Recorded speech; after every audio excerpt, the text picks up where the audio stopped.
સંસ્કૃતિના ગાન ભલે આપણે ગાઈએ, પણ વડીલોની સાચવણ અને માન સન્માનમાં આપણે બીજા દેશો કરતા ઘણા પાછળ છીએ.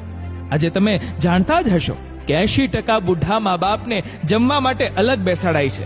20% મા બાપને સગવડતા હોય તોય ઘરવાળીના ડરથી અલગ રખાય છે. 90% પુત્રો કામેથી આવીને સાંજે બાળકોને ચૂમી ઉઠે છે, તો અમુક તો ઘરવાળી વર્ષોથી વિખૂટી પડી ગઈ હોય તેમ લબાડ વેડા કરી ભેટી પડે છે, પણ ઘરમાં બા બાપુજીને કેમ છો બા કહેતા નથી. 70% મા બાપ ઘરડા થાય ને કંઈ પણ બોલે તો તમને ખબર ન પડે એમ કહીને ચૂપ કરાય છે. 90% ઘરડા માતા પિતાને દીકરાઓ તેના પૈસા બાબતે પૂછતા નથી. ભીખની જેમ એમણે રૂપિયા માંગવા પડે છે. જેવું કરશો એવું જ ભરશો એ મુજબ મારા સર્વે પ્રમાણે જે લોકો મા બાપને એકલા છોડી મૂકે છે કે માન સન્માન આપતા નથી, તેમના પોતાના ઘડપણ વખતે તેનાથી પણ વધુ બુરા હાલ થાય છે. અમુક કુટુંબા તો આવું પેઢી દર પેઢી ચાલ્યું આવતું જ હોય છે. મા બાપો કૂતરાની જેમ બિચારા થઈ જીવતા હોય ને આવી સાયકલ પેઢી દર પેઢી ચાલુ જ હોય. ખરેખર આવા કુટુંબોમાં સંસ્કાર, શિષ્ટતા અને કેળવણીમાં જ ખોટ હોય છે.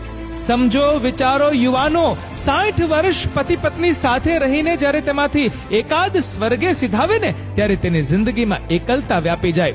ધીરે ધીરે બચપણના ભાઈ બહેનો ચાલ્યા જાય, ઓટા ચોરાના મિત્રો એક પછી એક ચાલ્યા જાય. 80-90 વર્ષે તો તેના તમામ સાથીદાર મિત્રો ચાલ્યા જાય.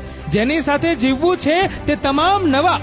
ઉંમરને લીધે શરીર સાથ ના દે, સંભળાય નહીં. ભાષાના શબ્દો, ટેકનોલોજી, રહેન સહેન, ફેશન પળ પળ બદલાતી હોય ત્યારે બધા સાથે સંકલન અશક્ય બની જાય. ત્યારે જીવવું એ જ બોજ બની જાય. માનવ જિંદગીનો સૌથી ભયાનક અને બિહામણો તબક્કો ત્યારે બની જાય કે પુત્રો હરામી પાકે. આવા સમયે પુત્રવધુઓએ પોતાના બાળપણને યાદ કરવું જોઈએ.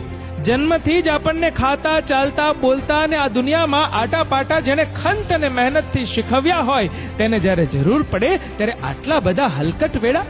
વિચારો, માતા પિતાને તરછોડીને આ દુનિયામાં કોઈ જ સુખી નથી થયું, થવાનું નથી અને થવા પણ ના જોઈએ. કૂતરાના મોતે ના મરવું હોય અને ઘડપણમાં સુખેથી જીવવું હોય તો મા બાપની પોતાના ભૂલકા જેટલી જ કાળજી લો. કેમ છો બા, કેમ છો બાપુજી, આટલા શબ્દો જ તેમને ઘડપણ ભૂલાવી પરમ સુખ આપે છે. જ્યાં લખવું હોય ત્યાં લખી લો. માતા પિતા એ સૌથી મોટા ઈશ્વર છે, તેને ભરપૂર પ્રેમ કરો. કચરા જેવા મેસેજ બધાને બહુ મોકલ્યા. આ સાચું લાગ્યું હોય ને, હિંમત હોય તો આ ફોરવર્ડ કરો. સાર્થક કરી બતાવો જેથી કુદરત પણ આપણા જન્મ પર ગર્વ અનુભવે. કડવું છે ને સત્ય પણ એટલું જ છે.